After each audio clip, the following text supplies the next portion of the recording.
Kita sudah tersambung melalui Zoom bersama dengan Bapak Hans Kueh. Beliau adalah Direktur dari PT Ekuator Suwarna Investama. Selamat pagi Pak Hans.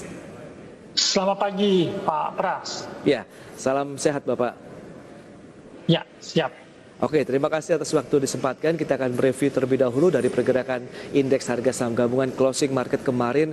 Akhirnya juga mengalami pelemahan setelah 2 hari berturut-turut di awal tahun 2022 mengalami penguatan yang bahkan cukup signifikan begitu, menembus level 6.700-an sempat begitu ya. Tapi kita lihat Wall Street semalam juga turun cukup dalam di atas 1%, bahkan Nasdaq-nya minus 3%. Kemudian pagi ini Jepang, Korea untuk pasar modalnya juga dibuka di zona negatif. Nah, sejauh mana ini akan menjadi sentimen Pak untuk pergerakan indeks pada hari ini? Silakan Pak Hans. Ya, memang kalau kita lihat kemarin pasar terlihat mengalami profit taking ya sesudah kenaikan beberapa hari.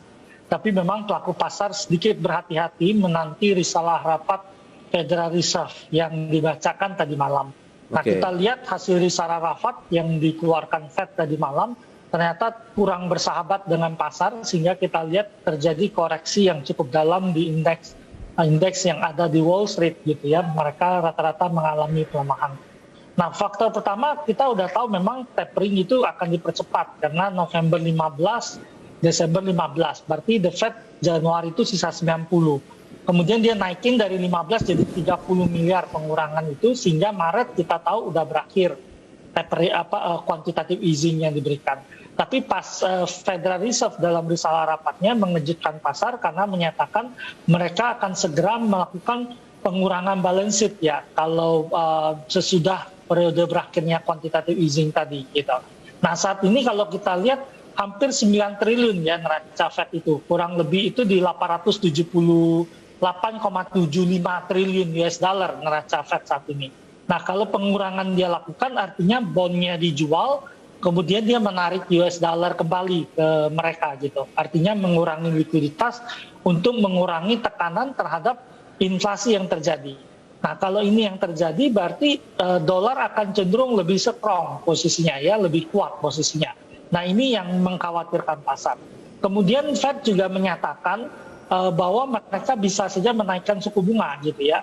Nah, konsensus sudah berubah gitu ya. Jadi kalau kita lihat di konsensus terakhir, orang udah merubah perkiraan mereka gitu ya, bahwa kemungkinan the Fed ini akan menaikkan suku bunganya bukan di bulan Juni lagi, tapi udah bergeser ke depan, mungkin Maret mereka udah melakukan kenaikan suku bunga.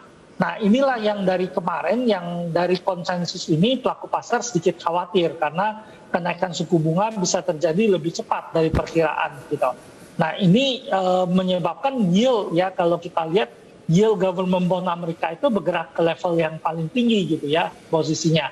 Nah, ini yang membuat pasar agak sedikit khawatir. Yield sekarang ada di 1693 gitu ya, level yang relatif tinggi, dan sempat kemarin 1 sampai 17 ya kalau kita lihat levelnya level bond tadi kita.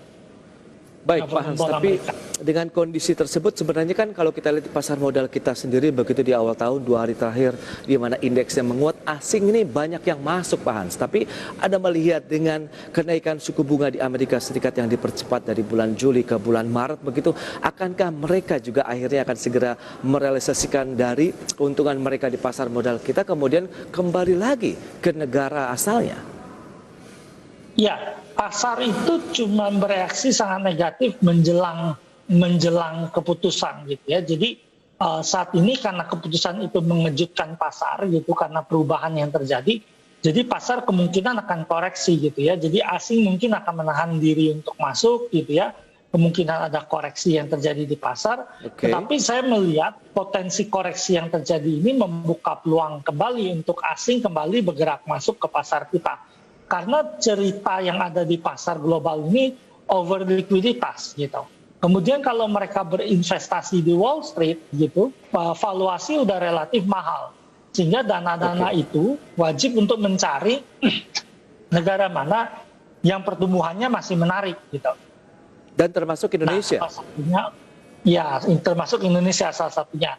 Yang pertumbuhannya diperkirakan masih akan cukup menarik, apalagi kita akan sangat terbantu dengan booming harga komoditas yang terjadi saat ini. Baik, berarti dengan kondisi mereka yang masih melakukan aksi beli begitu ya untuk investor asing sendiri, Anda melihat peluangnya apakah dana mereka akan tertahan cukup lama begitu di pasar modal kita? Dalam satu pekan saja tercatat sekitar ya 1,1 triliun, sementara year to date-nya 1,32 triliun. Berarti kan baru beberapa hari ini saja sudah mencapai 1,32 triliun ini Pak Hans. Ya, kalau kita lihat aliran dana asing masuk ke kita, itu masih dalam setahun itu bisa 40 sampai 60 triliunan gitu ya. Jadi memang kalau kita lihat dalam sehari 2 hari ini udah masuk sebesar itu cukup bagus bagi pasar kita gitu. Tapi perlu menjadi catatan kita bersama bahwa saat ini pasar Indonesia udah lebih didominasi oleh pelaku lokal gitu ya. Jadi dominasi asing itu udah semakin berkurang. Nah, menarik bahwa ketika asing dominasinya berkurang, itu pertama mengamankan posisi kita ya. Jadi posisi negara kita lebih aman. Ketika terjadi outflow yang terjadi, tidak banyak tekanan yang diberikan oleh outflow itu dari dana asing gitu yang pertama. Tapi yang kedua adalah ketika dominasi lokal sangat tinggi, ini meningkatkan kedalaman pasar gitu ya. Jadi kalau dulunya asing sangat dominan, mereka berpikir kalau dia keluar market akan langsung turun. Sehingga ini menimbulkan risiko likuiditas yang tinggi bagi mereka. Tetapi sekarang dengan dominasi lokal yang kuat, risiko likuiditasnya berkurang. Sehingga cost yang mereka mintakan ke kita itu akan cenderung turun ke depannya. Dan ini cukup bagus ya. Artinya mereka akan lebih interest masuk ke kita biarpun return kita bergerak turun ya. Karena seluruh dunia return pasar saham memang bergerak turun ya. Sesudah sempat ada periode booming yang returnnya sangat tinggi, beberapa tahun terakhir ini return saham itu enggak terlalu tinggi ya kalau kita lihat kenaikan indeks kita ya bolak-balik, tetapi dengan posisi ini mereka bersedia masuk biarpun returnnya nggak terlalu tinggi posisinya di pasar kita. Pak.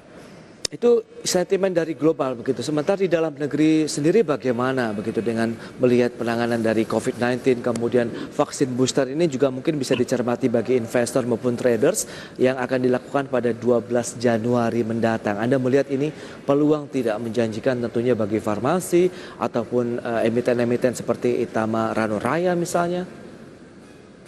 Iya, ini tentu masih sangat positif ya bagi emiten kesehatan ya karena ada rencana booster, kemudian permintaan jarum, vaksin yang akan meningkat gitu. Tapi ada kabar juga yang harus kita perhatikan di pasar, bahwa dunia mulai mengkonfirmasi, termasuk kemarin WHO menyampaikan bahwa sebenarnya si Omicron ini nggak seberbahaya yang dikhawatirkan orang gitu ya. Jadi dia jauh lebih ringan dibandingkan varian Delta. Jadi kalau kita lihat virusnya itu cuma sampai di saluran pernapasan atas gitu ya, sampai tenggorokan, dan dia tidak bergerak sampai paru-paru gitu. Nah, akibatnya apa? Karena dia di saluran pernapasan atas, dia posisinya 70 kali lebih banyak di saluran pernapasan atas. Sehingga ini menyebabkan penyebarannya menyebar 4 kali lebih cepat gitu ya, diperkirakan dibandingkan varian Delta. Tetapi karena dia tidak mencapai paru-paru, itu tidak menyebabkan orang mengalami flek di paru-paru, mengalami paru-paru basah, sehingga butuh bantuan oksigen, seperti yang terjadi pada varian Delta gitu. Nah, sehingga ini kalau kita lihat, Omicron ini kayak seperti vaksin alami yang diberikan oleh virus itu gitu ya, jadi dia menyebar dengan cepat, sehingga orang mendapatkan herd immunity dengan cepat, tetapi tingkat keparahannya rendah. Sehingga kalau kita lihat beberapa penelitian menunjukkan kemungkinan Omicron ini akan menjadi varian yang terakhir gitu ya, varian terakhir yang ada. Sesudah itu pandemik ini mungkin akan berakhir ya, jadi COVID akan menjadi flu biasa gitu. Jadi ini harus kita cermati. Ini yang menyebabkan di awal tahun indeks kita berhasil bergerak naik. Ketika resiko global turun, itu yang terjadi adalah dana bergerak masuk ke aset-aset berisiko, termasuk di pasar saham kita, pasar emerging market gitu. Nah, tetapi tentu ada juga catatan yang harus kita lihat dengan melihat jumlah penerbangan yang dibatalkan, pembatasan aktivitas untuk antar negara dikurangkan, ini tentu akan mengganggu perekonomian juga. Betul. Dan kalau kita cermati dari emiten-emitennya sendiri, begitu ada yang Anda masih rekomendasikan, begitu Pak Hans, di farmasi ataupun mungkin IRA-nya sendiri tadi yang seperti Anda katakan?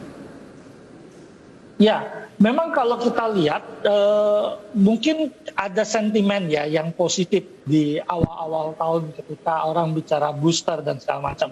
Tetapi cerita di 2022 ini kemungkinan market akan berubah arah gitu ya dari tadinya lebih kesehatan, teknologi. Saya pikir market akan kembali lagi ke saham-saham blue chip yang orang sebut all economic karena mereka ini yang akan lebih mendapatkan manfaat dari berakhirnya pandemi COVID-19 ini gitu.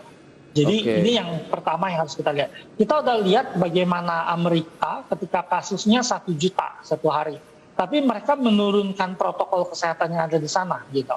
Artinya mereka udah melihat oh ini seperti flu biasa gitu ya. Jadi mereka nggak terlalu agresif. Lihat bagaimana Inggris yang juga menurunkan protokol kesehatan di sana.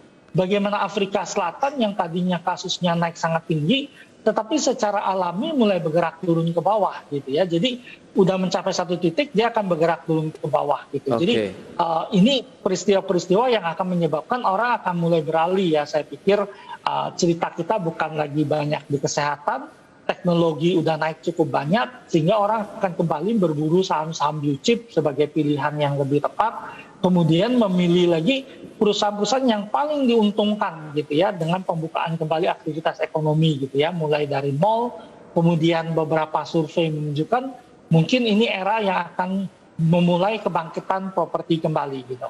Dan satu lagi catatan, sehabis pandemik kita biasanya akan melewati kurang lebih 1 dekade ya, 10 tahunan periode booming ekonomi yang luar biasa ya sesudah periode pandemik. Jadi ini akan menyebabkan konsumsi meningkat, kemudian ekonomi bertumbuh dengan baik dan pasar saham kemungkinan akan memberikan return yang baik. Nah, itu